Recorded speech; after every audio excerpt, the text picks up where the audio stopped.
எப்படி இவங்க 2 பேருக்குமான அந்த நெருக்கம் அப்படின்றது எப்படி நெருக்கம் அப்படிங்கிறது அவங்க நம்ம துறையில விசாரிக்கும் பொழுது எப்படி ஏற்படுது அப்படின்னா இருவருமே ஒரே சமூகத்தை சேர்ந்தவர்கள்னு சொல்றாங்க. அது இல்லாம பொதுப்பணித்துறையில இவர் ரொம்ப காலமா பணியாற்றதுனாலும் அவங்க தந்தையார் வழியிலேயே பொதுப்பணித்துறையில வந்து இருக்கும்போது துரைமுருகனோட நட்பு ஏற்படுது. இன்னொன்று சமூக பற்று அப்படிங்கிறது ஏற்பட்டிருக்கு. அதன் அடிப்படையில் இவர் நமக்கு நம்பிக்கையான ஒரு ஆளா இருப்பார் பொதுப்பணித்துலகம் அப்படிங்கிற ஒரு நம்பிக்கையில தான் துரைமுருகன் இவருக்கு தேவையான விஷயங்கள் எல்லாத்தையும் செஞ்சு கொடுத்தாரு. ஆனா பொதுப்பணித்துலகம் துரைமுருகனையே மீறி எல்லா விஷயங்களையும் பண்றாரு. நான் நீர்வளத்துறையில ஒரு டெண்டர் முடிவாகணும், நீர்வளத்துறையில ஒரு திட்டங்களை வந்து செயல்படுத்தணும் அப்படின்னா துரைமுருகன் கூட கை காட்ட வேணாம், பொதுப்பணித்துலகம் கை காட்டினா போதும் அப்படின்னு சொல்லக்கூடிய அளவுக்கு இன்னைக்கு பொதுப்பணித்துலகம் தான் நீர்வளத்துறையை ஆள்றாரு. உண்மையான நீர்வளத்துறை அமைச்சரே பொதுப்பணித்துலகம் தான் அப்படின்னு அந்த டிபார்ட்மெண்ட் கூடிய அத்தனை பேரும் சொல்றாங்க. இல்ல இப்ப துரைமுருகன் வந்து ஒரு சீசன்டு பொலிட்டிஷியன், பழம் தின்னு கொட்டை போட்டவங்கன்னு சொல்லலாம் அவரை.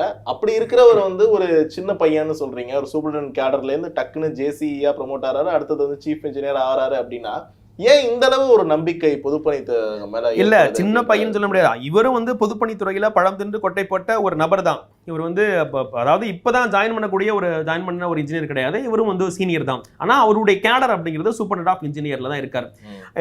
அவரை வந்து இமீடியட்டா ப்ரமோட் பண்ணி விதிகளுக்கு அப்பாற்பட்டு விதிகளை எல்லாம் புறந்தள்ளி அவரை ப்ரமோட் பண்ணி ஜாயின்ட் சீஃப் இன்ஜினியரா போட்டு தலைமை அலுவலகமான இங்க சேப்பாக்கத்துறை போட்டுறாங்க. அப்போ அவர் என்ன பண்றாரு அப்படின்னா, சரி நம்ம வந்து ஜேசி ஆயிட்டோம், இதுக்கப்புறம் இந்த டிபார்ட்மெண்ட்டுக்கு, அதாவது நம்ம அப்பா பொதுப்பணித்துறையில இருந்தாரு, நம்ம பொதுப்பணித்துலகம் வேற வச்சிட்டோம். அப்போ இந்த பொதுப்பணித்துறையில இருக்கக்கூடிய நீர்வளத்துறையை ஒட்டுமொத்தமா நம்ம ஆளணும். அது என்ன பண்ணணும் அப்படின்னா சீஃப் இன்ஜினியர் ஆயிரணும்.